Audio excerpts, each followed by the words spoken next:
I'm Jaya. And this is a project on the three branches of government. I'll be covering the executive branch. I will be covering the legislative branch. And I will be covering the judicial branch. One of the three branches is the legislative branch. The role of the legislative branch is very important to the U.S. government. The legislative branch creates our everyday laws. Not only that, but they also declare war, regulate interstate and foreign commerce, and control taxing and spending policies. So basically, they make the rules, say when we are at war, and control our money. The legislative branch consists of two groups: the Senate, who handle votes, and the House of Representatives, who make and pass laws. These two groups come together and form what we now call Congress. There are many requirements for both the Senate and the House. In order to be a senator, you must be at least 30 years old and a U.S. citizen for at least 9 years. The U.S. Senate has a total of 100 seats, 2 for each state. The House of Representatives has 435 seats, with each seat representing one congressional district. The House seats are divided depending on each state's population. The House and Senate have two very different jobs. When it comes to bills, the House of Representatives' job is to choose whether or not to approve the bill. If the House approves it, they send it to the Senate, who either agrees to approve the bill or doesn't. Only the House can approve many bills, but they also work with the Senate to decide on laws by putting it to a vote.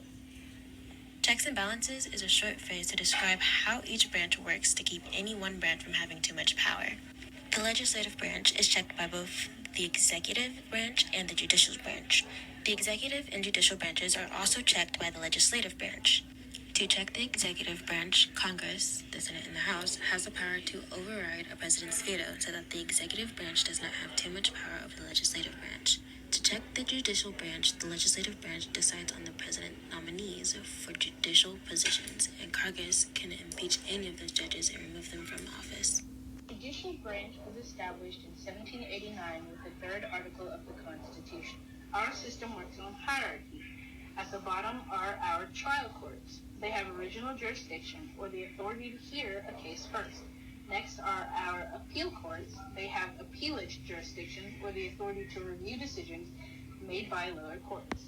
At the top is our Supreme Court. They have both original and appellate jurisdiction. They are known as our last resort. On the Supreme Court, there are 9 justices. To become a justice, you must get nominated by the president, pass being vetted by the Senate Judiciary Committee, then gain majority vote of the whole Senate. There are no set requirements like age or citizenship, and you will serve a life term. There are 2 ways justices make decisions. Decisions made by the Supreme Court set precedents for how similar cases will be handled in the future. Their decisions cannot be appealed, but the justices can reverse them by setting a new precedent, though this rarely happens. One way justices can make decisions is through judicial activism.